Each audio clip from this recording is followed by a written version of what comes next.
साथियों, आज और कल पूरे देश में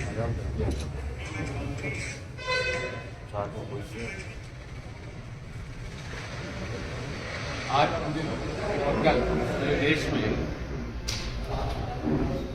पूरी कांग्रेस पार्टी जिस प्रकार से अमित शाह जी ने बाबा साहब अम्बेडकर पर व्यंग्यात्मक जो उन्होंने कटाक्ष किया है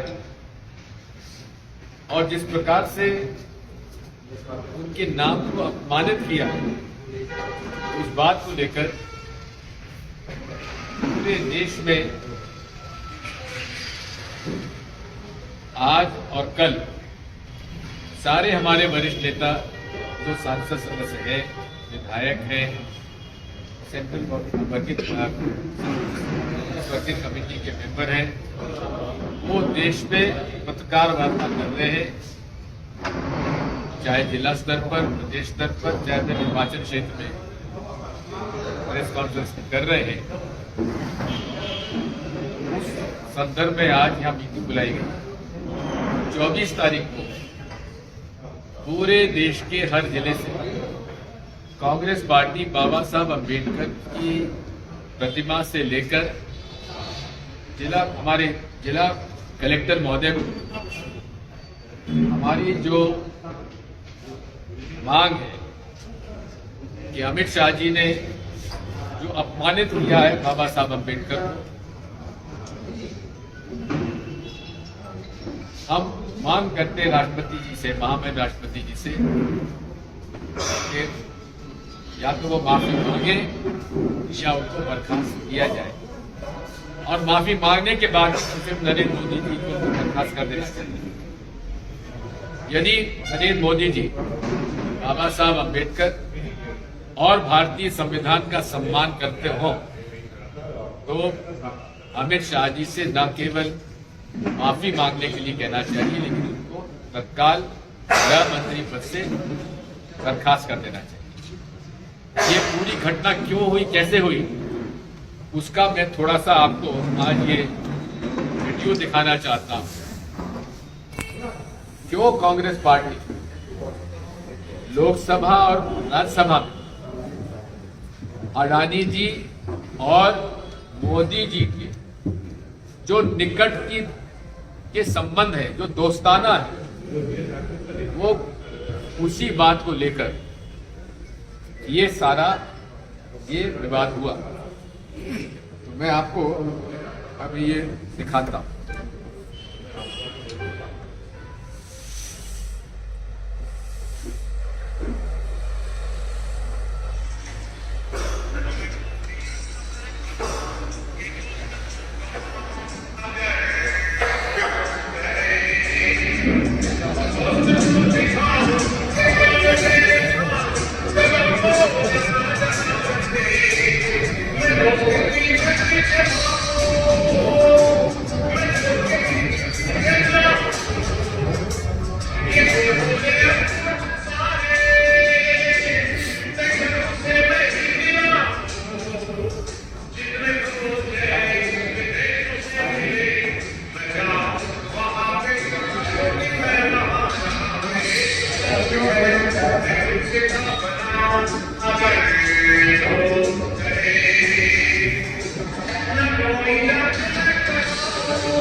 ये सारा विवाद की जड़ ये है, जिस प्रकार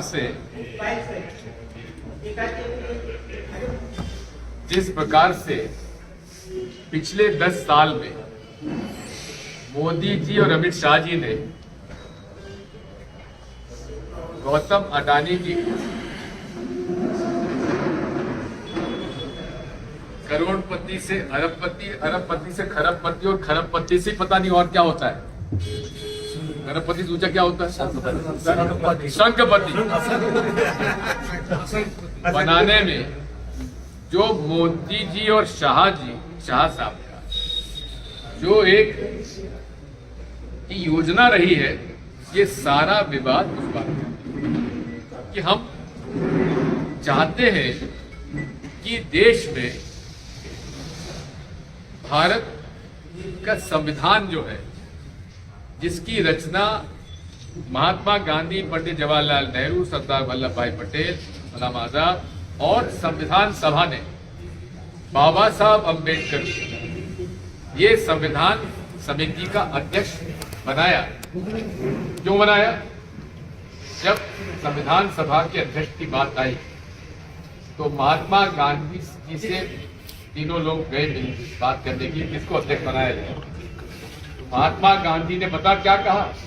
उन्होंने कहा भारत का संविधान वो लिखेगा जिसने गरीबी देखी हो, जिसने अनुसूचित जाति परिवार में पैदा होकर हजारों वर्ष का जो तिरस्कार हुआ है अनुसूचित जाति वर्ग का, उस वर्ग का ऐसा व्यक्ति होना चाहिए जो ज्ञानी भी हो, पढ़ा लिखा भी हो, कानून भी जानता हो।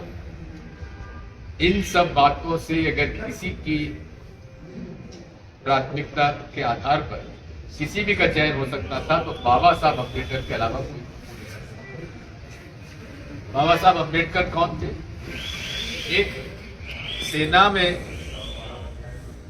काम करने वाले अधिकारी, कर्मचारी, सैनिक के पुत्र थे। मऊ में पैदा हुए, अपना भारत इंदौर के पास, और वहां कुशाग्र बुद्धि के व्यक्ति अलग था। जब स्कूल में जाते थे तो उनको स्कूल के अंदर जो डांट पट्टी होती उसको मना कर दिया गया, उनको बाहर बैठाया गया, लेकिन उनको उसमें एतराज नहीं, उन्होंने वहां गए और वहां वो बैठ के उन्होंने पढ़ाई की और पढ़ाई करने के बाद धीरे धीरे आगे बढ़ते चले गए और उन्हें अपमानित होना पड़ा। कई बार उनके साथ उनको तिरस्कार किया गया। इसी प्रकार जब वो कॉलेज में गए तो उनकी प्रतिभा देखकर लोगों को, कई लोगों ने उनको फिर आगे मदद की और फिर महाराजा बड़ौदा ने उन्हें विदेश भेजा पढ़ने के लिए। जब विदेश गए तो वहां उन्होंने अर्थशास्त्र में उन्होंने मास्टर्स डिग्री ली।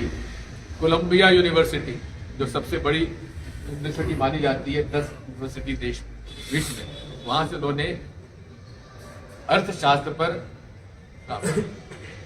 उसके बाद फिर वो उनको फिर विलायत भेजा गया, लंदन, वहां से बार एट लॉ किया और लौट कर आए तो उनको वहां पे नौकरी दी गई बड़ौदा रियासत। लेकिन उन्होंने जिस प्रकार से वहां दफ्तर का माहौल था, उन्होंने कहा कि इस माहौल में मैं काम नहीं कर सकता, मेरा जीवन अब बीतेगा सोए हुए समाज को जगाने का। सोया समाज कौन था? अनुसूचित जाति जनजाति वर्ग, जिसके साथ हजारों साल उनके साथ अन्याय, अत्याचार, उनको परेशानी हुई। क्या हालत थी पूरे देश में? अनुसूचित जाति वर्ग का व्यक्ति जूते पहनकर घर के बड़े लोगों के घर के सामने नहीं निकल सकता, बेगार कराई जाती, पढ़ाई लिखाई को उनका हक नहीं था, जमीनों का हक नहीं था, जमींदार नहीं बन सकता था। इन वर्गों से निकलकर आए और उन्होंने भारत का संविधान किया। अब भारत का संविधान जो है ये कोई धर्म विरोधी संविधान नहीं है हमारा। क्या कहता है, क्या अधिकार देता है भारत का संविधान? हर व्यक्ति को समान अधिकार होना चाहिए स्वतंत्र भारत में। हर व्यक्ति को अपने धर्म का पालन का अधिकार होना चाहिए। हर व्यक्ति को पढ़ाई का, स्वास्थ्य का बराबर हक है। हर व्यक्ति को आगे बढ़ने का अवसर होना चाहिए। अमीर और गरीब की खाई कम होना चाहिए। ये सारी बातें भारतीय संविधान में है और हमारा सनातन धर्म भी यही कहता है। सर्वधर्म समभाव नहीं कहता, सर्वधर्म समभाव। विश्व का कल्याण, विश्व का कल्याण। हमारे कोई भी धार्मिक आयोजन सनातन धर्म का बिना शांति पाठ के पूरा होता है क्या? शांति से ही परिवार में और समाज में विकास होता है। अशांति से, टकराहट से, लड़ाई से, झगड़े से विनाश होता है। और यही सब धर्मों का मूल आधार है। चाहे सनातन धर्म हो, चाहे इस्लाम धर्म हो, चाहे ईसाई धर्म हो, चाहे सिख धर्म हो, चाहे कोई धर्म हो, हर धर्म का मूल आधार है प्रेम, सद्भाव, सत्य और अहिंसा। और यही सनातन धर्म है। इस्लाम भी यही कहता है, सनातन धर्म भी यही कहता है, ईसाई धर्म भी यही कहता है और गुरु ग्रंथ साहिब नानक जी ने कहा। सब धर्म का जो मूल आधार यही है। और यही स्वामी विवेकानंद जी ने कहा। आप शिकागो का उनका भाषण पढ़िए, जहाँ वर्ल्ड विश्व का जो धार्मिक सभा हुई थी, जहाँ स्वामी विवेकानंद जी को सबने बहुत अभूतपूर्व वक्ता के रूप में जाना गया। आज यदि शिकागो का उनका दिया गया भाषण आप गूगल से निकाल लीजिए, पढ़िए। उन्होंने यही कहा था कि हम उस देश के हैं जहाँ सबसे पुराना धर्म है और जहाँ वो पूरे देश के बंधुत्व को वो स्वीकार करते हुए सबको समान अधिकार की बात करता है। ये उन्होंने तब के भाषण में कहा। आज स्वामी विवेकानंद जी के ये फोटो तो भाजपा लगा देती है, लेकिन विचारों से उनके माफिक नहीं चलते। भाजपा नफरत के सौदागर है और इन्होंने पूरे देश में बच्चों में नफरत का जहर बो दिया। अभी कुछ दिन पहले रतलाम में घटना हुई। 10-10, 12-12 साल के बच्चे, 2 मुसलमान के बच्चे, वहां एक 14-15 साल का बच्चा आता है, उनको ठोकने लगता है। क्यों? कि वो मुसलमान। क्या यही सनातन धर्म हमें सिखाता है?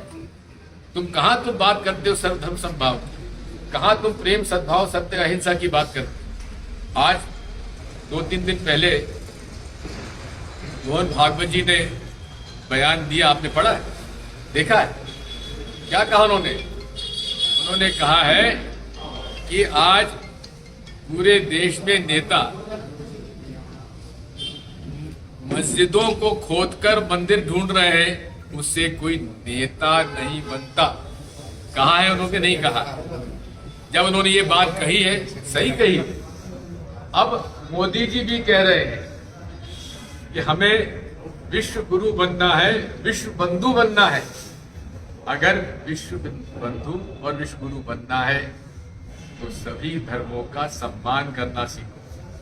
सभी धर्मों के लोगों के साथ समान व्यवहार करो। सभी धर्मों को साथ लेकर चलो। मुसलमानों को आपने जिस प्रकार से मोदी जी गोधरा कांड में मुसलमानों के साथ जो अन्याय किया है, अटल बिहारी वाजपेयी जी ने आपसे कहा था राजधर्म का पालन करो। क्या यही राजधर्म है कि आप मुसलमानों के घर तोड़ दो, निर्दोष लोगों को आप जेल में बंद कर दो, उनकी जमानत न होने दो? ये राजधर्म नहीं है। राजधर्म है जो भारतीय संविधान में कहा गया है, समान व्यवहार, समान अधिकार। ये बात बाबा साहब अम्बेडकर ने कही है और यही बात भाजपा को चुभती है। मोदी जी नाटक नौटंकी करेंगे, वे संविधान को मस्तिष्क पे रखेंगे, संसद में जाके धोख भी देंगे, लेकिन उनके करने में और दिखावे में बहुत फर्क है।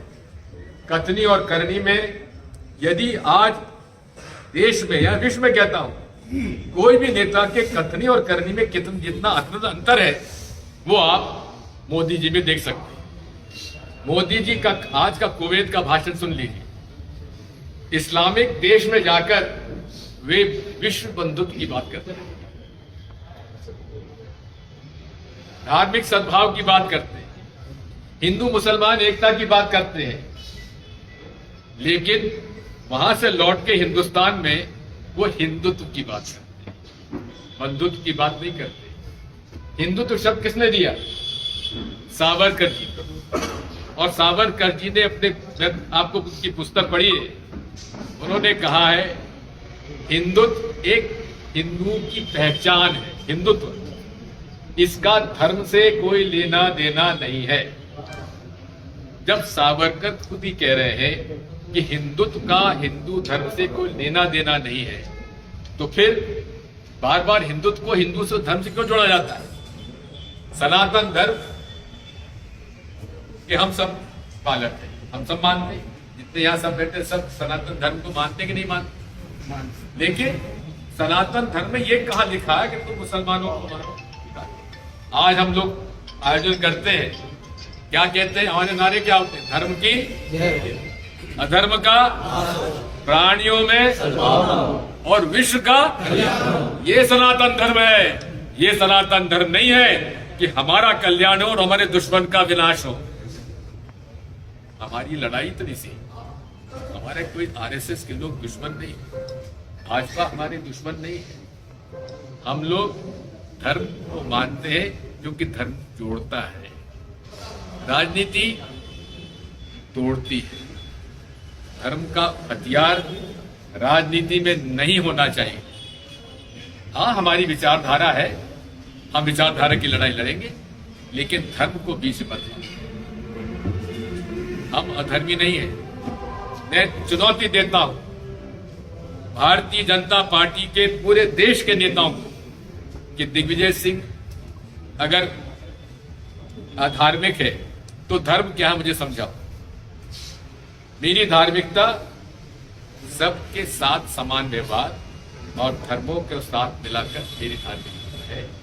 और मैं, मेरा परिवार हमेशा से राजधर्म अपनाते हुए, सर्वधर्म समभाव का अपनाते हुए सभी लोगों को साथ लेके चलने की बात करते हैं। और मेरे पिता गांधीवादी थे और वे सन 1940 में उन्होंने कांग्रेस शामिल हुए, गांधी जी के अनुयायी बने। और राघोगढ़ के किलों में जितने मंदिर हैं, उन मंदिरों में सन 41 में दलित वर्गों को और जाति जनजाति के लोगों को प्रवेश हमने दे दिया। हमारा वो परिवार है। और हम पर दुनिया भर का लांछन मुझ पे लगाते, मुझे उसकी परवाह भी मैं नहीं करता। क्या क्या नहीं कहा मेरे खिलाफ, मुसलमान है दिग्विजय सिंह, ईसाई है, ऐसा है वैसा है, कहा करो। मैं उसका जवाब एक बात से कहता हूं, मेरा सनातन धर्म का पालन करने वाला व्यक्ति हूं और उस सनातन धर्म में समान अवसर, समान व्यवहार, ये हमारा भारत का सनातन धर्म है। यही भारत का संस्कार है, संस्कृति है। कोई वर्ग व्यवस्था हमारी यहाँ, वर्ण व्यवस्था जो है, ये पैदाइश से नहीं थी, ये कर्म से थी। ये तो बाद में इसको कर्म, ये पैदाइश से जोड़ दिया गया। अरे कौन किस परिवार में जन्मेगा ये वो तय करता है क्या? ईश्वर तय करता है, प्रभु तय करता है। कहां से तय? कौन से मुसलमान के घर पैदा हुआ तो भाई इस्लाम का धर्म मानेगा। हिंदू धर्म के पालन करने वाले परिवार में वो हिंदू धर्म मानेगा। सिख धर्म परिवार में पैदा हुआ तो गुरु ग्रंथ साहब को मानेगा। ईसाई धर्म के परिवार में पैदा हुआ तो बाइबल को मानेगा। लेकिन सब धर्म, मैं तो आपसे पूछना चाहता हूं, मैं तो भाजपा के नेताओं से पूछना चाहता हूं, अपने बच्चों को तुम क्या शिक्षा देते? अच्छे बनो, नेक बनो, झगड़ा मत करो, झूठ मत बोलो, सबको साथ प्रेम और मित्रता करो। यही तो हमको, आप अपने बच्चों को यही समझाते हो, इसके अलावा को समझाते? क्या उनको बताते कि तू झगड़ा किया कर, रोज झूठ बोला कर, दूसरों का पैसा खा जाया कर, चोरी कर लिया कर? कोई परिवार सिखाता है क्या? माता बच्चे सिखाते हैं क्या? कम से कम ऐसा मुझे कोई पिता नहीं मिला, कोई माता नहीं मिली जो अपने बच्चे को समझाती हो, सिखाती हो कि तुम चोरी करो, डकैती डालो, लड़ो, झगड़ा करो, मारपीट करो। कोई सिखाता है क्या? इसीलिए हम लोग ये जब कहते हैं तो ये लोगों को बुरा लगता है। तो हमारा लक्ष्य था कि अडानी जी पर जो अमेरिका में उन पर एक केस लगा है कि हजारों करोड़ का भ्रष्टाचार, यहाँ पे रिश्वत अडानी जी की कंपनियों के माध्यम से अनेक अधिकारियों को पैसा बटा है। ये उन पर केस रजिस्टर हो चुका, इंडिक्ट हो चुकी और उसका उनको सूचना भी दे दी गई, यानी कि समन, अपने यहाँ हिंदुस्तान में समन कैसे वहां शिफ्ट करते हैं। तो ये जानकारी संसद में चर्चा लायक है कि नहीं, मैं आपसे पूछना चाहता हूं। चर्चा होना चाहिए भाई। हजारों करोड़ की रिश्वत जब गई है तो किसके पास गई, कौन ने ली, किसने दिलवाई, ये तो बात सामने आना चाहिए कि नहीं आना चाहिए। आज अखबार में कल था, दैनिक भास्कर में पढ़ रहा था, साधारण सिपाही के पास करोड़ों रुपए, आधा कुंटल सोना, 1.5 कुंटल चांदी मिली। तो सिपाही, अब सिपाही के पास अगर इतना है तो डीजी के पास कितना होगा, और डीजी के पास इतना है तो गृह मंत्री के और परिवहन मंत्री के पास कितना होगा, और इतना है तो मुख्यमंत्री के पास कितना होगा। 10 साल तक मैं भी मुख्यमंत्री रहा भाई, जांच कर लो मेरी। और मैं तो कहता हूं कि शिवराज सिंह चौहान जी, आपकी जांच भी करवाना चाहिए ईडी से। हमारे गोविंद सिंह राजपूत जी का मैं बयान पढ़ रहा था, उनकी जांच भी कराओ। इसमें तुम्हारी ताकत तो बोलो ईडी से जांच करे तुम्हारा। अरे तुम्हारा सिपाही, उसके पास पैसा आया कहां से? सौरभ शर्मा कौन है ये? एक राजेश शर्मा के और ईडी छापा पड़ा है। राजा साहब आप पत्रकार हैं क्या? कुछ नहीं, आप कुछ नहीं, जनता है तो जनता बाद में बात करें। बात वही है कि हमें आज भ्रष्टाचार के खिलाफ लड़ाई लड़ना है कि नहीं लड़ना है। मोदी जी क्या कहते हैं, न खाऊंगा न खाने दूंगा, कहते थे नहीं कहते थे, लेकिन कर्म उनका ये खाओ, खिलाओ और पकड़े जाओ तो हम है ना बचाने के लिए। जितने कांग्रेसी नेताओं के खिलाफ वो आरोप लगाते थे, बेईमान है, भ्रष्टाचार करता है, जैसे ही छोड़ के भाजपा में गए ईमानदार हो गए, मुख्यमंत्री बन गए, उप मुख्यमंत्री बन गए, बड़े बड़े मंत्री बन गए। ठीक कहा कहते हैं, यहाँ कपड़े धोने की मशीन तो छोटी होती है, लेकिन पाप धोने की मशीन, भ्रष्टाचारियों को ईमानदार बनाने की मशीन मोदी जी के पास है और किसी के पास नहीं। इसी के लिए हम चाहते थे सदन में चर्चा हो, अडानी जी के बारे में क्या तथ्य है, राज्य केंद्र सरकार बताइए, मोदी जी बताइए, उस पर चर्चा नहीं करने दे रहे। क्यों नहीं होगी भाई चर्चा? आप बताइए। मैं तो भाजपा के नेताओं से पूछता हूं, मोहन भागवत जी से पूछना चाहता हूं, आपने मोदी जी को अडानी जी की चर्चा करने के लिए क्यों नहीं बाध्य किया? सदन नहीं चल पाया। फिर जब भारतीय संविधान पे 2 दिन की चर्चा थी, उस दिन चला। हम लोगों ने भारतीय संविधान का जो मूल है, सबको समान अधिकार, सबको न्याय, उस बारे में हमने चर्चा की। चर्चा करने में इतने उद्वेलित हो गए अमित शाह जी राज्यसभा में, अम्बेडकर अम्बेडकर अम्बेडकर अम्बेडकर अम्बेडकर अम्बेडकर क्या लगा रखा है आपने? अगर इतना भगवान का नाम लिया हो तो 7 जन्म आपको उदाहरण चलता है, स्वर्ग मिलता। बात यह है कि आप अंबेडकर जी को आप इस प्रकार से क्यों बोल रहे हैं? कौन इस बात को कह रहा है? आपने जो कहा है ये अपमानजनक है, और इसलिए हम लोग 24 तारीख को पूरे देश के जिलों में अंबेडकर जी की प्रतिमा से लेकर जिला कलेक्टर साहब को अपना प्रतिवेदन देंगे और नियम और कानून का पालन करेंगे।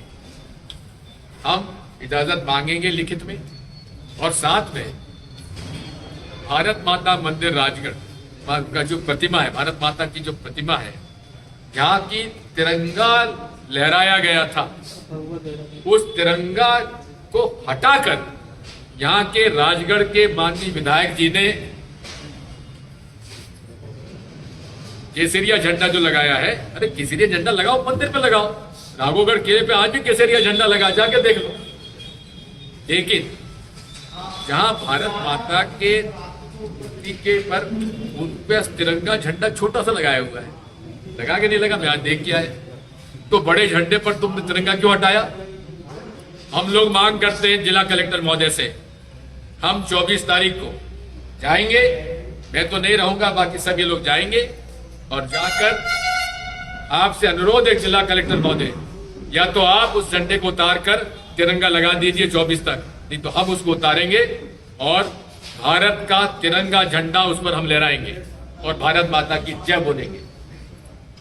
ठीक है, धन्यवाद।